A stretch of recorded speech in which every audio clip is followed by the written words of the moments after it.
Hi friends, இந்த ஒரு average செம்ம ஓவரால் சம் கண்டுபிடிக்காம எப்படி ஈஸியாக சால்வ் பண்ணலாங்கிறது பார்க்கலாம்.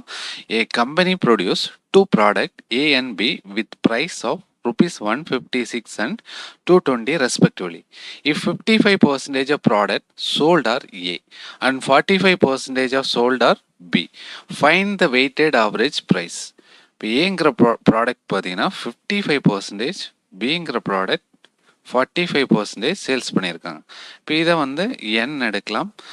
ஆவரேஜாக பார்த்தீங்கன்னா ஏங்கிற ப்ராடக்ட்டை பார்த்தீங்கன்னா ருபீஸ் 156, பிங்கிற ப்ராடக்ட் பார்த்தீங்கன்னா 220க்கும் சேல்ஸ் பண்ணியிருக்காங்க. ஓவரால் ஆவரேஜ் எவ்வளோன்னு கேட்குறாங்க.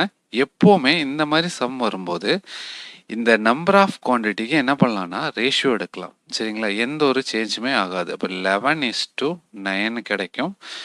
அடுத்து நெக்ஸ்ட் ஸ்டெப் பார்த்தீங்கன்னா இதோட மினிமம் ஆவரேஜ் எவ்வளோன்னு பாருங்க. மினிமம் பார்த்தீங்கன்னா 156. அப்போ எக்ஸ்ட்ரா பார்த்தீங்கன்னா இந்த இடத்துல 220 156 + 64ன்னு பிரிக்கலாமா? அப்போ இது டிஃப்ரென்ஸ் எவ்வளோ வருதுன்னு பார்த்தீங்கன்னா 64. இந்த 64 இந்த 9%க்கு கம்பேர் பண்ணும்போது 64 × 9 கிடைக்கும்.